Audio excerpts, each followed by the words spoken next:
Good evening. It is an honor and my pleasure to open the 11th International Conference for Educators at Yad Vashem. This is a special moment, and we have been working very hard for it to become a reality. If anything, we have learned during the past month that you shouldn't take things for granted. And so we are grateful that conditions allow for this conference to take place. And we don't take your presence for granted either.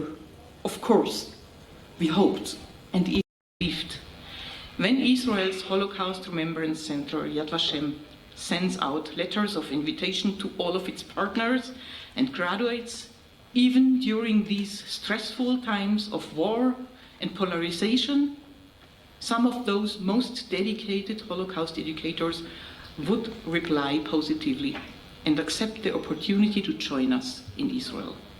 And here you are, 150 educators and scholars from 40 different countries who decided to leave work and home and dedicate time to a topic that could not come at a more timely moment: Holocaust education in a global context. One could say that the global context is a rather crisis-ridden field right now.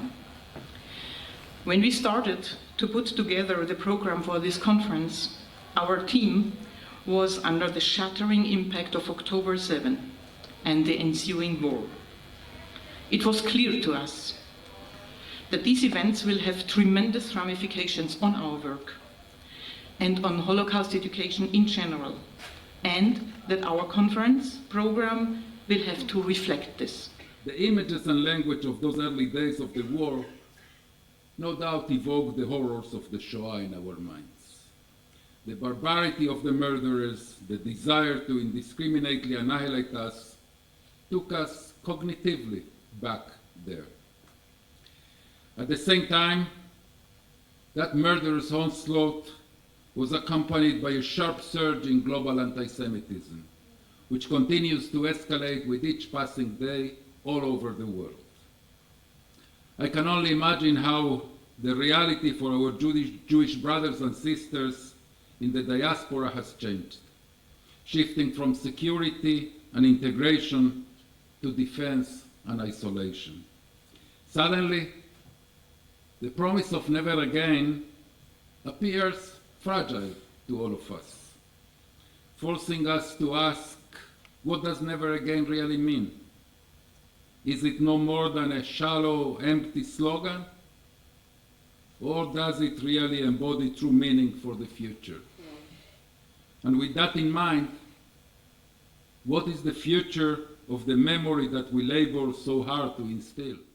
I believe that this is the big challenge we face today: how to allow their stories to continue to exist in our students' world in the most direct, yet also the most personal way. How do we make sure that we deal with the history of the Shoah in a way that is meaningful for the learner? I would like to share with you a model I find useful in the education of teenagers: the development of an authentic inner compass. This is the need to know and realize what is truly important to us and design our path accordingly. I want to argue that every educational Holocaust discussion must be connected to the student's authentic inner compass. Otherwise, it will be irrelevant to them. Learning about the Holocaust cannot and should not be detached from one's own values and perspective. Having a normal compass allows us to truly direct ourselves because it informs us how to make decisions and commitments.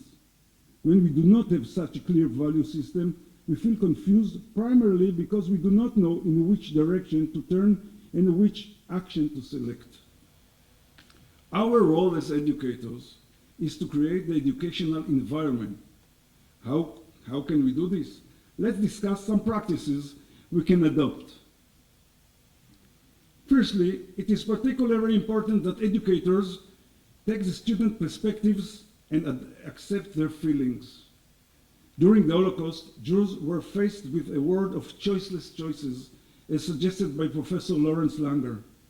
When we teach about the impossible choices Jews had to make, it's essential to try and extract the thought and the feelings of the victims when confronted with their harsh reality.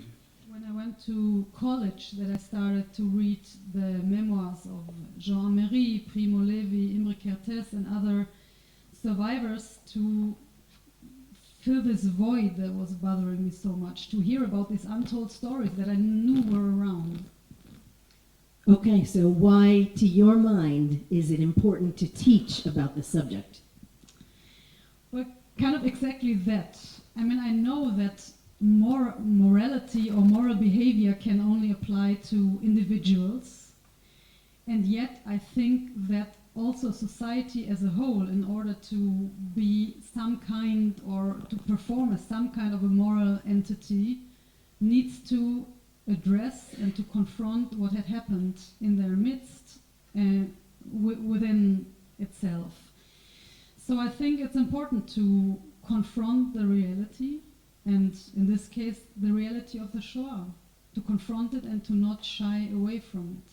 And this is anyways my personal reason why I find it important to teach and to learn about That the Shoah. is really one of the reasons that I teach the Holocaust. When I really come down to thinking about it, it's because there's so much there. There's so much. We talk about the human spirit, and we talk about the perpetrators, and really the depths of the evil that people can do. But when you hear stories like this, you're really talking about the heights that people can reach. And I find that so inspiring. And that's one of the things that I like to teach about, the sparks of light, the light in the darkness, and all of that. We here in Israel don't teach, if you're a Jewish person, you don't teach the Holocaust as a case study. You teach it because it's part of your Jewish history. Yeah, and I just want to add to that already here it becomes clear this dualism between more universalistic approaches towards the Holocaust and more particularistic approaches towards the Holocaust. And I just want to mention, and that can yet be another why we teach the Holocaust, that in order to really understand it, you need to understand the Holocaust in its unique characteristics that have not been present in other genocides. And I'm speaking about the totality of the plan to murder each and every single Jew, whether it's babies, women, men, or old people, and not only in a restricted geographical location, but globally. And secondly, about the role that ideology plays here, that certainly plays a role also in all genocides, because you need to prepare the perpetrators to be for their deeds. But in the case of the Holocaust, this went much deeper. The ideology was the underlying reason, or the genocide was done for its own sake. So I think this is just also important to acknowledge and important to be part of the reasons why we want people to learn about the Holocaust. And I think finally another important reason that I can see to teach the Holocaust is the dignity of the victims. We can't forget them. We have to remember them in an empathetic way. And education plays a crucial role here. And one of our missions as educators from Yad Vashem is always to rescue the individual victim from the anonymous mass of these 6 million Jews who were murdered in the Holocaust, to give them back their names, to give them back their faces. So this becomes another important motivation. We continue to think of these questions not because we don't believe in the work, but because we believe in the work, and because we understand that there are things that we haven't anticipated and haven't dealt with well enough.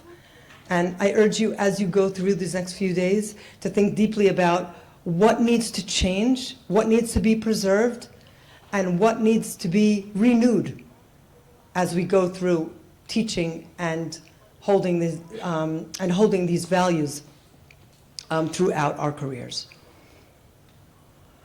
Allow me to end with a quote from Lord Rabbi Jonathan Sacks, that goes straight to the work that you do, that the importance of educators in a time like this. There is only one way to change the world, and that is through education. Children must be taught the importance of justice, righteousness, kindness, and compassion. They must learn that freedom can only be sustained by the laws and habits of self-restraint. They must be reminded of the lessons of history. We were slaves to Pharaoh in Egypt. We went through the Holocaust, because those who forget the bitterness of slavery eventually lose the commitment and courage to fight for freedom. And I strengthen you and hope that you continue to fight for what's right. I've tried to present an introduction to the socio-legal concept of Kehilla, and I've argued that this is the keystone of Jewish experience. So it's my pleasure and privilege to welcome you to the Kehilla of this conference of for educators. And if you'll allow me just to return for a moment to the beginning of my presentation, where I invited you to use the Hebrew word Kehilla rather than community. Community comes from the Latin communis, meaning common, and that suggests that what makes community is some element of commonality. Etymologically, Kehilla comes from a different source. The term has the same root as the term for gathering, lehikahel, because being a Kehilla is not just about having something in common. It's about actually gathering. One element is the Jewish communal habits. The second one is the state. And the third one is the pillar between inclusion and exclusion of the Jews. I mean, when the Jews are more included, accepted, tolerated, being integral part of the state, of the nation in which they live, be it Germany or France or even Russia, they might tend less to need the Jewish Kehilla, the Jewish community. I say might, of course it's more complicated. They might need the Kehilla for certain aspects and not need it for other aspects.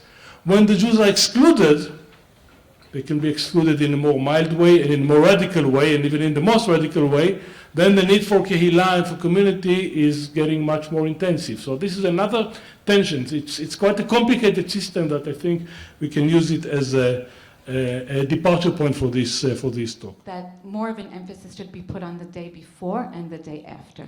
Now, there are many things to be said about what the day before means, what the day after means. But in my opinion, there are many parallels that can be drawn between this saying and the way that we've been dealing with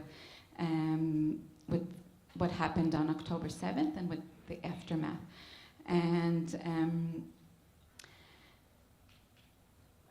there's also a very, I think comparisons are being made and will be made between this war that's going on now and the Holocaust. And I think that in the future, the way that we'll be able to remember October 7th and the war will be influenced heavily by the way that we relate to the Holocaust. So I think that many people have difficulty at the moment to see the day before and to put it into some sort of context, and we're still at the very, very beginning of the day after. And I think that a lot of people are still living October 7th. And as understandable as that is, I think that it causes a lot of problems. For many people like myself who are learning to live new circumstances and who are trying to overcome the experiences of the first few months of the war, there's a lot of there's a lot of conflict around how and what we want to deal with at the moment. So many initiatives of volunteering and help and support, but many of them were in a way kind of anonymously. I mean, you're going out to a field, to a farmer that you don't really know. You go there for 1 or 2 days. You help soldiers or you help families, but I mean, like, you give your time, but it kind of like, and you help someone, but it ends up there. And in our community, the fact that we were helping one another was like actually, you know, this amazing help and support, but was also building something else and was bringing us closer, especially when people were feeling very lonely at in the city. So I think that's how it was before. Anti-Zionism had always been, at least in my experience, present in Australia. And I think over the last few years, it had moved from the fringes to the mainstream of political and other conversation. And the idea that Israel was a pariah state was becoming normalized before October the 7th, at least in many circles. But what changed after October the 7th was not only did the idea that Israel is a pariah state become normalized, the idea of anti-Semitism, that Jews are at least a bit different, that Jews are untrustworthy, that Jews are a bit suspicious, and when they say something they're probably not telling the truth, that idea also joined the mainstream. Australia has two main political parties, Liberal and Labour, and then there's the Greens, which is the third force. And I have to say, the Greens is now an explicitly anti-Semitic party. There was a nadir, there was a low point in this discussion where one of the Greens MPs said that the Jewish organizations and the Zionist organizations, so she clearly was referring to both, have their tentacles in many other organizations in order to control them. So there was somebody who was making an explicitly anti-Semitic remark, using classic anti-Semitic tropes. It was widely condemned from the other parties, but no one in her own party stood up to say this was wrong. And this is what I mean by the normalization of anti-Semitism itself. Talking about community, I lead a community of illustrators in Bezalel, so I reached out to my fellow illustrators, asking them if they would like to participate in initiative that will help the people that just lost their houses, lost their loved ones, by donating our illustrators and drawing the Gaza envelope the way it used to be. The answer was immediately yes, even it was a very hard time to create. Most of us were completely blocked and it was hard to draw, but they said yes. And a month later, we came up with this website that I showed you, and now I'm going to show you some of the illustrations. And the reason I think it was so successful because the illustration have the ability to provide a soothing, optimistic, and healing interpretation to these horrifying images. The challenges we face in the Canadian context when teaching the Holocaust are different than Europe and other parts in the world. We don't have a direct lieu de mémoire. We don't have a space where the Holocaust happened. It didn't happen there. And this absence presents a significant hurdle as educators must convey the enormity of the Holocaust without the anchor physically that exists in the country. Also, Canadian educators already grapple with an incredibly crowded local curriculum, where local issues and histories, but also the students and their backgrounds demand attention, making it so challenging to allocate sufficient time to even a little bit about the Holocaust, which maybe doesn't have anything to do with Canada, some may argue. I wouldn't, but some would. So these factors underscore the importance of taking a global look at how we address these competing values. Also, in our work, we've seen the Holocaust be universalized. We know how to bring it in. We will create it as a metaphor. We'll talk about it to promote other aims, social justice, but without actually teaching it or commemorating it or understanding what we're talking about. So these are challenges that I'm excited to learn more about how to address. History and Holocaust studies in particular should not be seen as a zero-sum game or a dichotomous story. Competing memories, narrative, and context should be used as a leverage to deepen our understanding of ourselves and of our past. Instead of asking who owns this history or the story, we should ask who shares responsibility of telling it. We must acknowledge the importance of preserving diverse memories, different narratives in various contexts, ensuring they complement each other and enrich our understanding of history. We all must transform those so-called competing memories into complementary ones. Memory in Mauritius is directly related to the Jewish deportation to the island during the war, and to the concrete site of the Saint Martin Jewish Cemetery, while at the margins of the Holocaust history, the deportation reveals the entanglement between wartime Europe and the colonial world. It connects the island to the grand processes and events related to the persecution and genocide of European Jews, while positioning Mauritius as a space of ongoing colonial violence. And interestingly, while Mauritian society has a very complicated history of slavery and colonial occupations, the national tendency is to avoid dwelling on the past.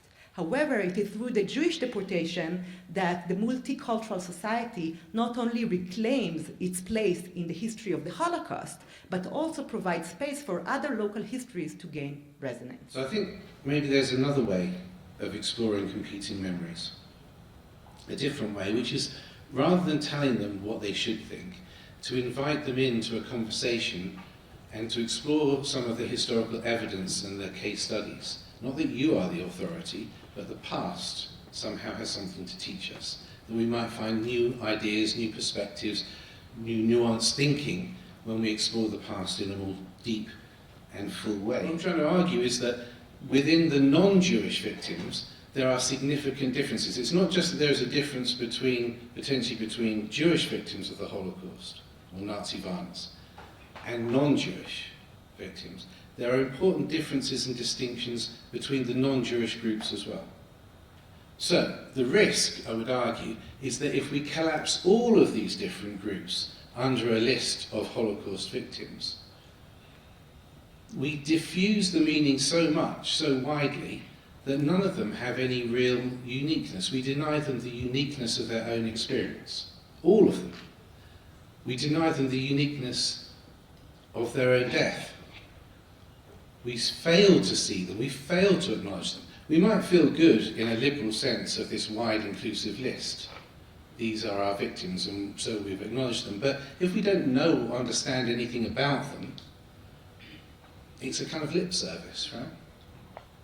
The precision that we might have from limiting our definition can have the positive effect, I would argue, of elevating all of those different victim groups. So when we see Settler Steinbach, the young 9-year-old girl in one of the images here, when we look at her experience, a Sinti child who was deported from Westerbork to Auschwitz and murdered in Auschwitz-Birkenau,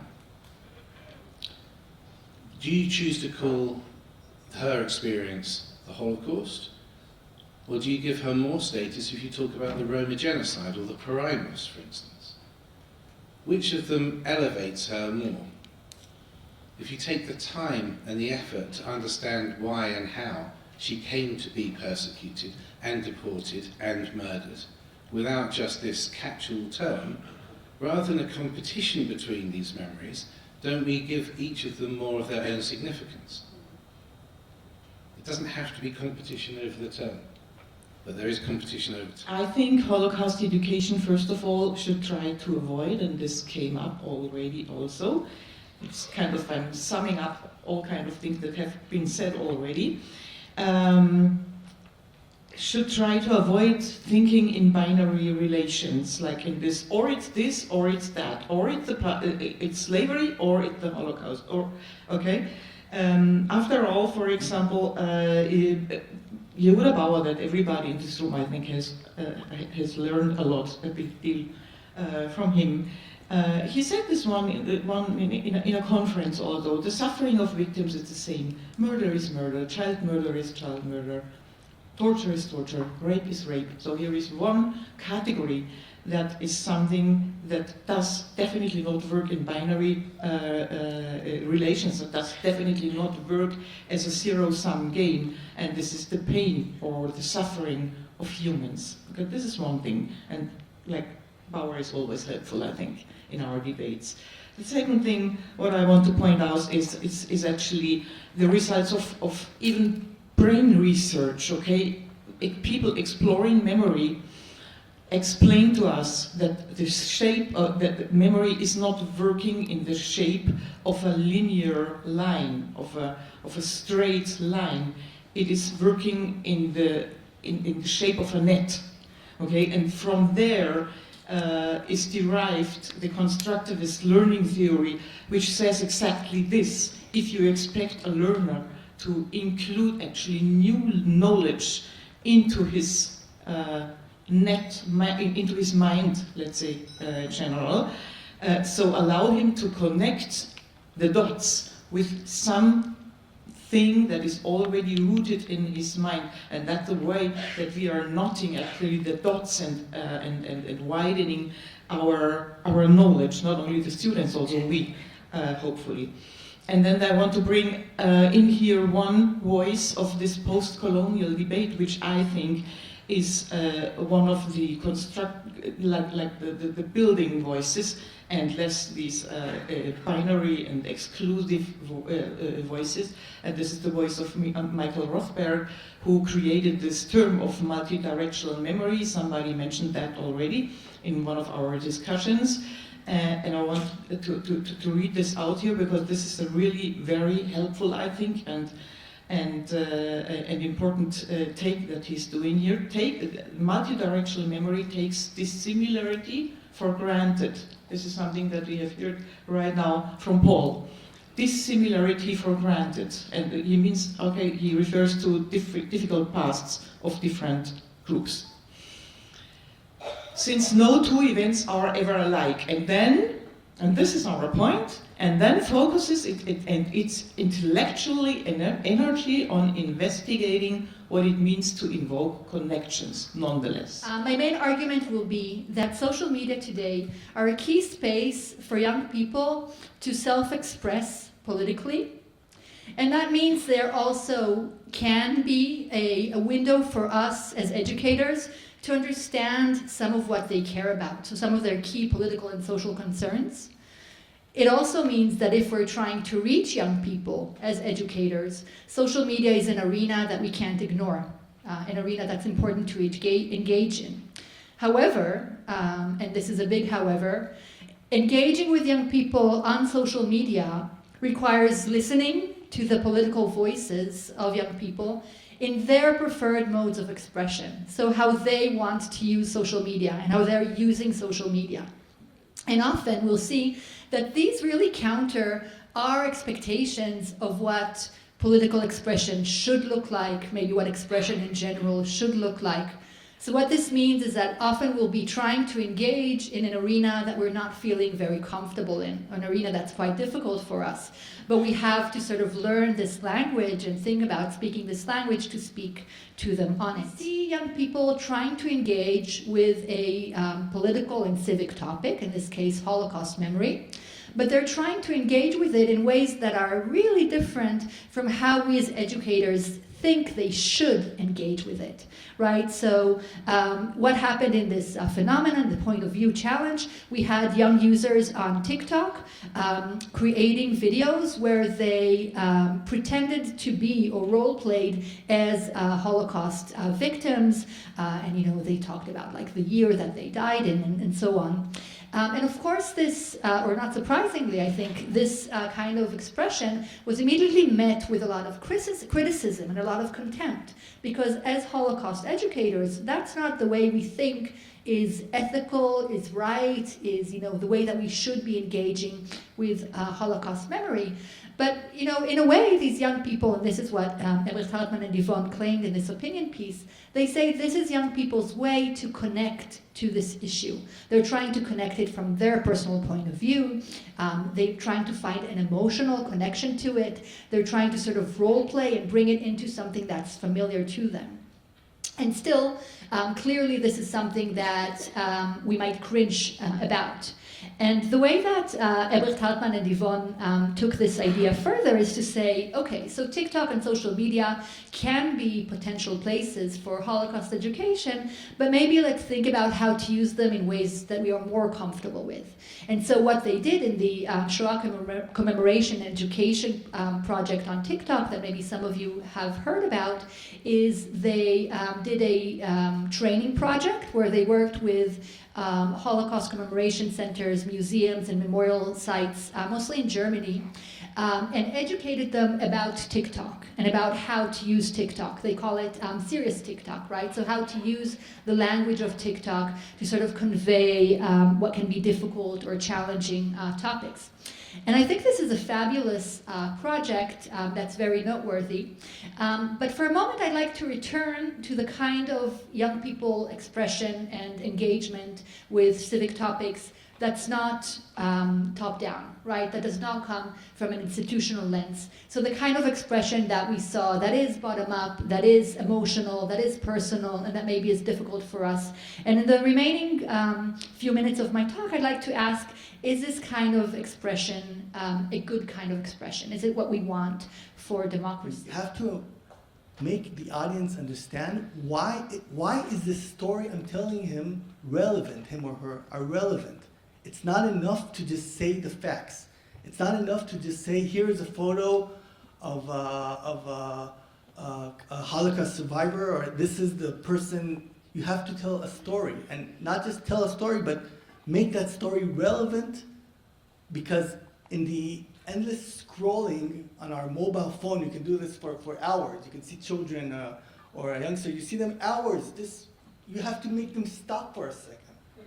And making them stop and reading and listening and viewing a video is something so difficult to do, and it's a big, big struggle. And first of all, the way to do that is, as I said, tell a story, not just tell a description. Even if the photo is amazing, and even if the document is amazing, if you won't tell the story behind that document, behind that photo, no one will stop scrolling. So that's something very, very, it's not just information. It's being relevant. It's touching them in some way, either through humor or through emotion. It's making them happy, making them feel something.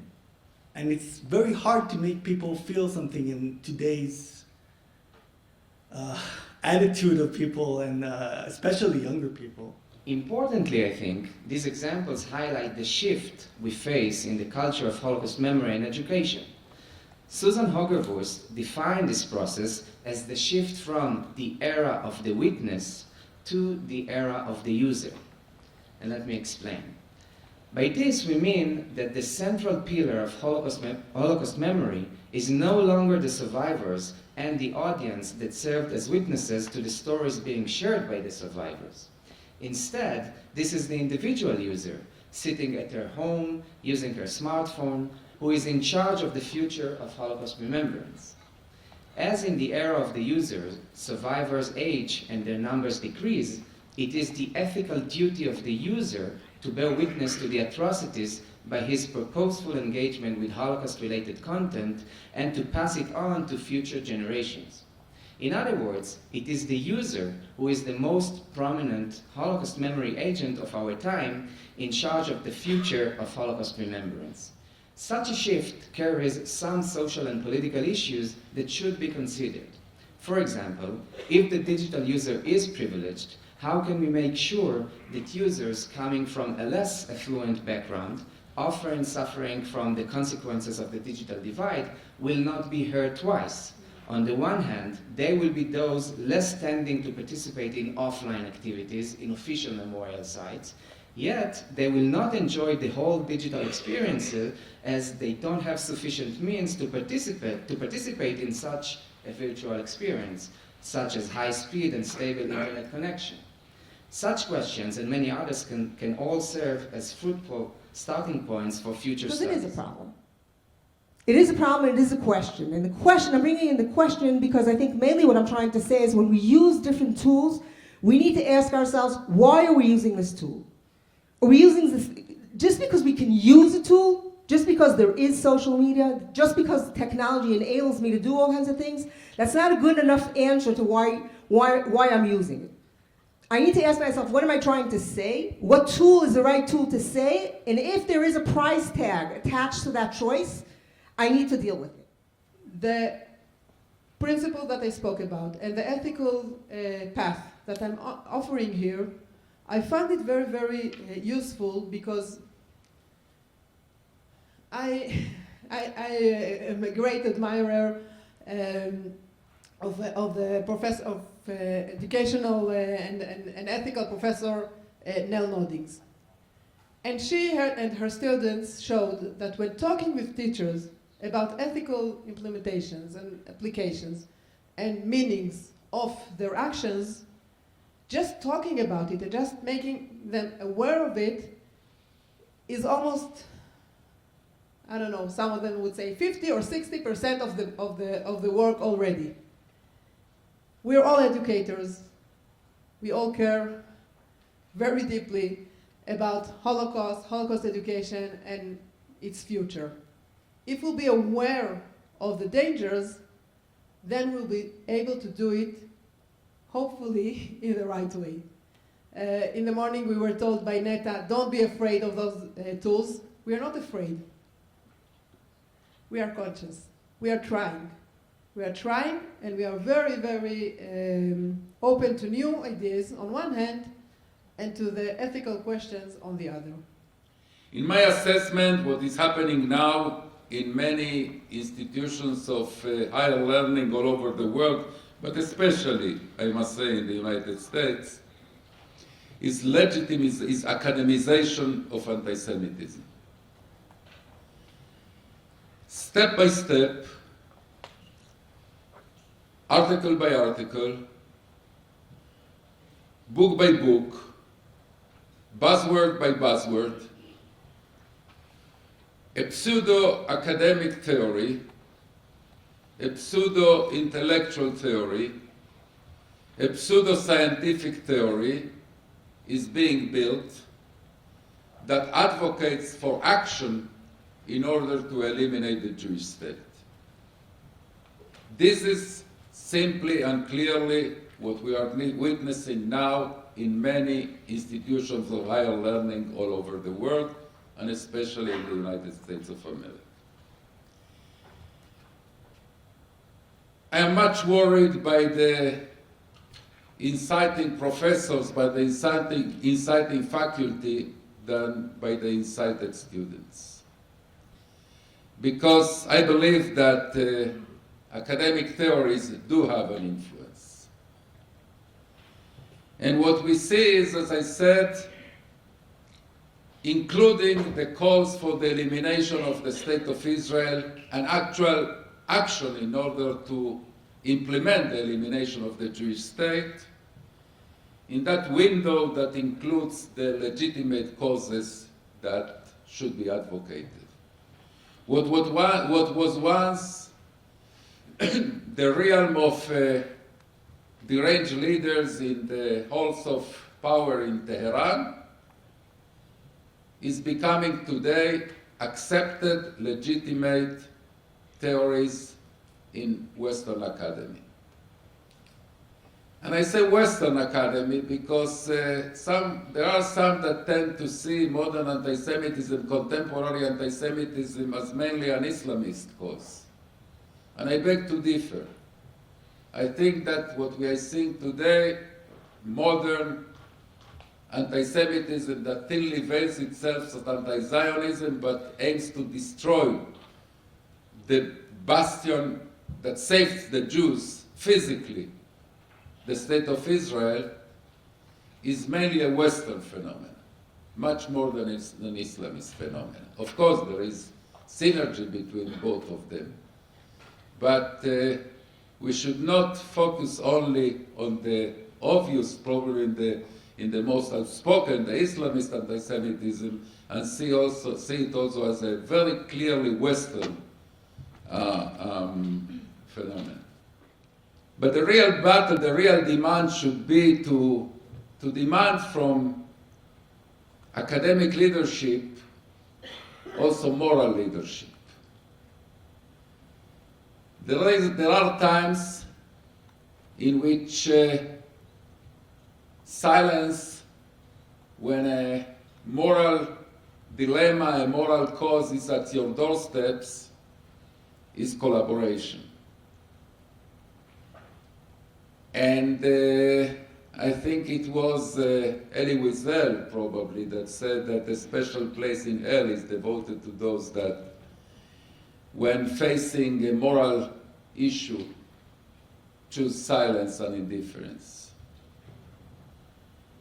And these dilemmas, these issues, we are now at the doorsteps of the leadership, the academic leadership in many countries in the world, and the demand should be, don't be traffic officers, be moral leaders. And moral leadership, in this case, requires to delve with the issues and to condemn those calls for the elimination of the state of Israel.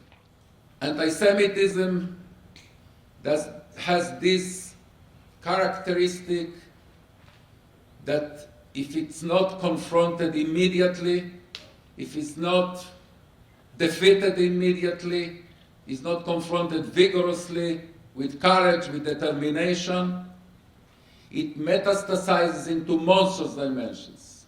And then it is too late to stop it. And what we are seeing now in many places, especially in academy, is exactly that. Antisemitism, I saw it in its first stages, in level 1, if to use oncological terminology.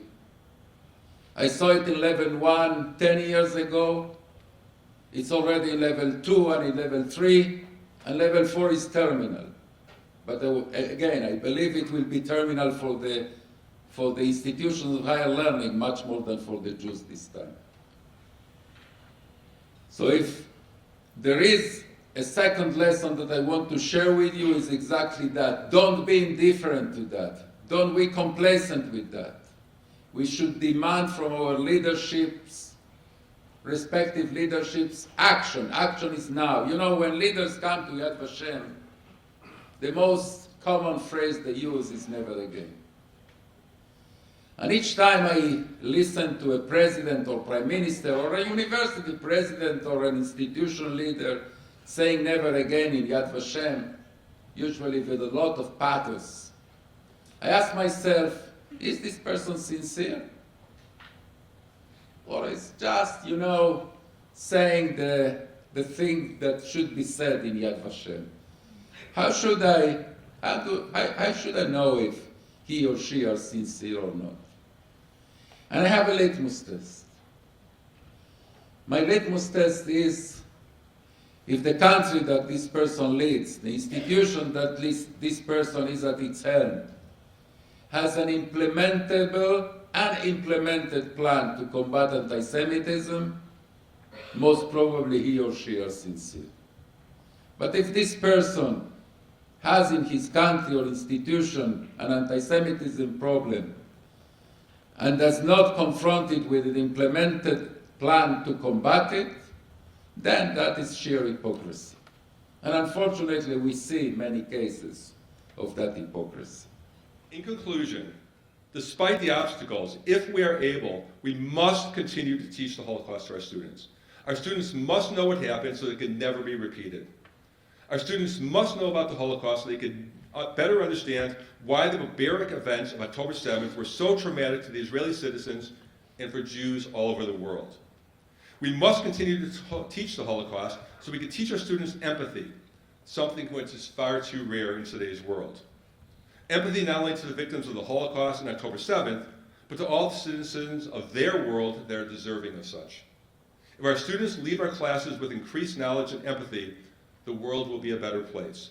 And finally, we should continue to teach the Holocaust because, hopefully for no reason at all, 5 years from now, a former student of yours with whom you had knowingly or unknowingly made a connection with will check in with you just to see how you are doing. Just to say that we've met personnel that can't see obvious anti-Semitism, which is very it's very frustrating and shocking that to show a picture that was, for instance, we had a graffiti painting of Netanyahu, Benjamin Netanyahu, painted as a snake, as vampires, and there were a lot of other anti-Semitic imagery in this painting. And whenever we show this to adults, they're questioning, why is this anti-Semitic? And for me, it's hard to meet adults, people that are supposed to teach and guide our youths about this. Luckily, in our evaluations, people do agree with us, but it's just, as we know, some small percentage of people that make a lot of noise that we notice when we go out. Since October 7th, the figures I could find, there have been at least 1,360 protests on college campuses across the United States, 80 encampments. Almost all of them, of course, have been pro-Palestinian. There have been some smaller pro-Israel demonstrations. These don't tend to get as good coverage. When we look at kind of student perceptions, these are some of the ones on other campuses, which I'm sure you've seen pictures like this. The question of how big a problem is anti-Semitism on campus. And when we look at the figures, we see something like 2/3 suggest it's a problem, but unfortunately only 14% see it as a big problem. And until we kind of make more people kind of see this as a big problem, implementing policies for change and so forth are slower in coming. The lack of knowledge, I find that even though Holocaust education is required in New York State, we have students coming to the university and really they know nothing about it other than the Diary of Anne Frank. Not that Anne Frank isn't a great thing to introduce students to, but that seems to be the only thing that's getting much traction. And so this is kind of our challenge, right? Also a challenge really to define anti-Semitism for students. I think, we all know we're all on the same page about it, but for an institution like mine, where students are for the most part not Jewish, they don't necessarily recognize anti-Semitism for what it is. And so, incendiary language like this that, just is very jarring to us, students don't really even understand this language as hate speech, as language that shouldn't be permitted on a college campus. I know on my campus, they employ this phrase, time, place, and manner in terms of protests and things. I know they wouldn't be able to do this on my campus. They weren't even allowed to advertise their protest. The protest was allowed to take place. We're a state institution, so our situation with First Amendment rights are a little bit different than some of the private universities which can set their own terms. So our students were given the opportunity to assemble.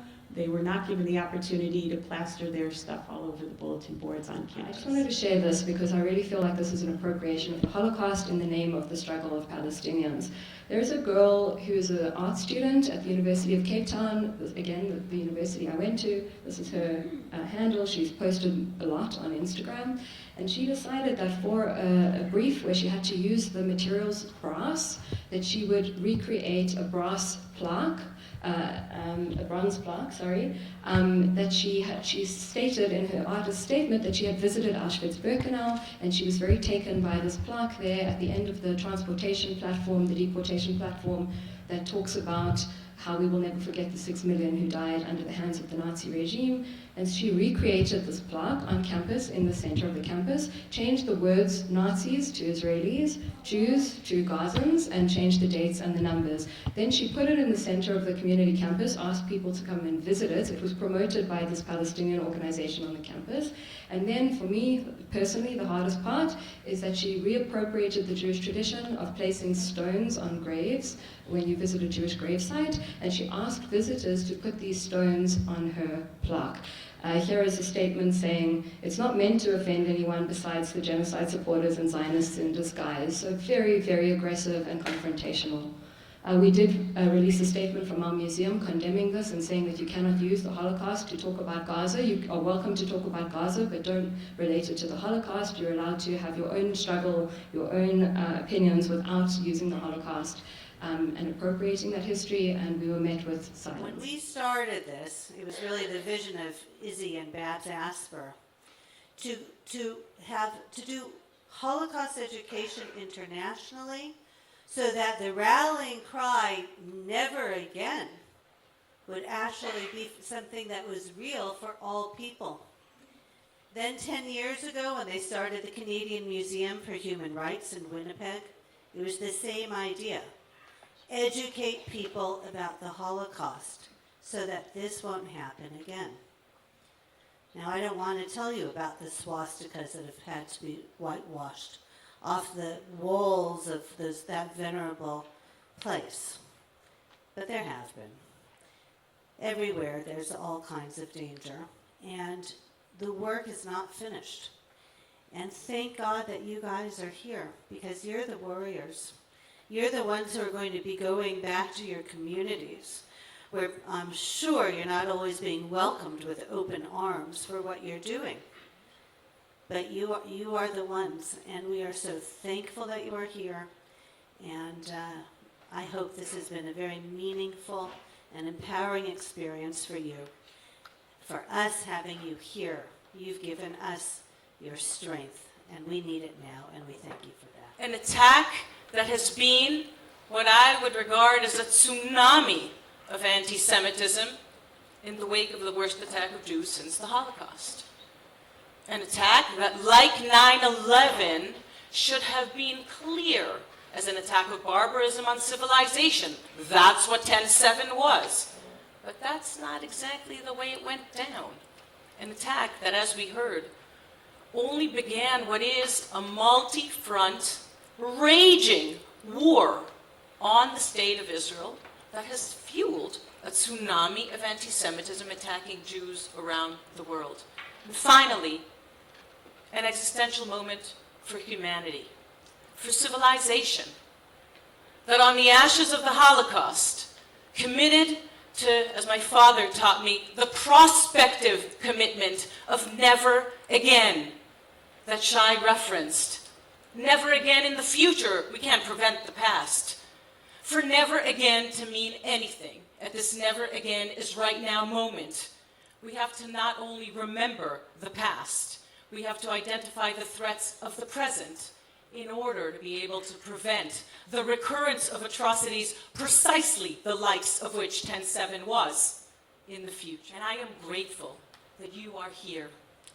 And more than anything, when I meet with groups that are here and not abroad, I say I'm grateful that you are here because of what concerns me the most, especially when I meet with a group like yourselves that have expertise in Holocaust education, and that is denial.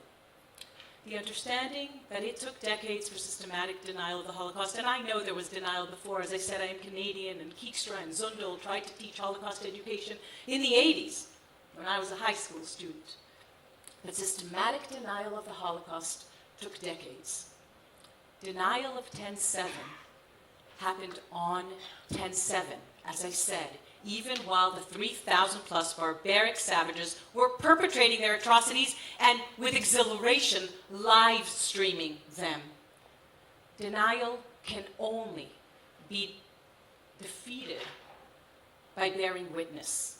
And what you are doing in Israel right now, as far as we are concerned, the people of Israel who all deployed to this multi-front war from 10/7 and since, understanding that we are defending ourselves from that genocidal intent. What you are doing is bearing witness. And for that, I am very Holocaust education, without the understanding of what it is that anti-Semitism looks like today as an ever-mutating virus that latches onto the guiding social construct of the time, religion, science, and the liberal and the secular religion of our times, human rights, in order to be able to mutate to what is the new strain of a given time that demonizes and delegitimizes and applies double standards systematically, whether it's to the individual Jew, barring them from an equal place in society, or from the proverbial Jew among the nations, the state of Israel, barring it from an equal place in the family of nations that it was intended to be. And so the intersection of the responses to 10/7 in international institutions, in university spaces, in social media spaces, and on the streets, pulled off many, many masks that found, for example, people who belonged in progressive spaces completely isolated. I speak in Reform synagogues where a rabbah tells me that she dedicated her entire life, 40 years worth, to interfaith work, and not one of her colleagues has reached out on or since 10/7. And I want to make very clear, as I do in many of those spaces, there was nothing progressive about 10/7. There is nothing progressive about burning of whole families and raping of women so badly their legs can't be straightened for burial, and mutilation, and abduction, and other standing violation of international law that still holds Israeli civilians, 120 of them in the terror tunnels that Hamas built with international humanitarian aid. And when we meet at that intersection, and all those masks have been pulled off, the referencing and the importance of Holocaust education and everything that you do becomes that much more important. At that point, it was clear to my parents that there's no place for me in the ghetto. And the problem was not to leave the ghetto because it could be done. The problem was where to go when you left the gates of the ghetto. You would immediately be caught by the Lithuanians, by the Germans, and you would be killed. So the main problem was to find some place or someone who would pick you up. Ultimately, this person, a peasant, a Lithuanian peasant, was found, and I had to be now smuggled out of the ghetto. This was a complicated operation. My father was working in a factory for Germans' uniform, and so I went with him to the factory. And at the end of the day, when all the customs that they have prepared during this day were put in sacks and thrown into a carriage, I was put in one of those sacks, thrown into the carriage, and my parents, who didn't want me, who wanted me to be able to breathe, arranged it in such a way that I will be on the top of all the sacks. Bad luck, a German soldier sits on those sacks. And here I 8-year-old boy, and I remember it very well, in the sacks. And I know that if I just make a noise, it's the end of me and of many others. But luckily, I didn't make any noise, and we were able to leave the ghetto, and I was thrown out from the sack where all the other sacks were open. My mother waited for me then, and this peasant waited also, and the two of them took me to this peasant, where we stayed for 2 weeks, several families, but we had to leave the place for security reasons. And so this peasant was able to pick up another peasant, Lithuanian peasant, who took my mother and myself, and he and his wife and his 4 children kept us for half a year until the end of the war. He was in a village, and in order for us not to be caught in the village, in one of the rooms he built a double wall. And so my mother and myself were sitting in this double wall, closed, no light, for the whole day. But in the evening, if circumstances allowed it, we would be allowed to go out. And then I play with their 4 children, and they liked me very much. And when I was president of the Israeli Supreme Court and very friendly with the president of the Lithuanian Constitutional Court, who invited me to give a lecture to the judges of Lithuania, I said, okay, I will do it with pleasure, but I want to meet the families of those who saved my mother and myself. He arranged it. Some 150 people came around. Not their parents, because they already died, as my parents died. But the children, the 4 children, they were there. And you know, I asked them a question, all these 150 people. I said to them, look, you must explain to me why your parents took my mother and me. No money was involved. And the danger to you was so great. If the Germans will caught you, you will be killed, the children, your parents will be killed. Why have you done so? And one of them, who answered on behalf of all of them, looked at me and said, I was called by them Algerdas, not Aaron. He said, Algerdas, and remember me very well, I don't understand your question. You were in need. We are devoted Catholics, and we could help you. And we helped you. It's very important not only not to forgive, but not to forget. And I think Michal mentioned it, to remember. And to try the best, I think, to teach the young kids about democracy, how democracy is important to us, to explain to the students, to your children, the importance of living together with dignity, civility, with equality, and of course, the disease of antisemitism. ולחיות את הרגע, להתחיל לאסוף את השברים.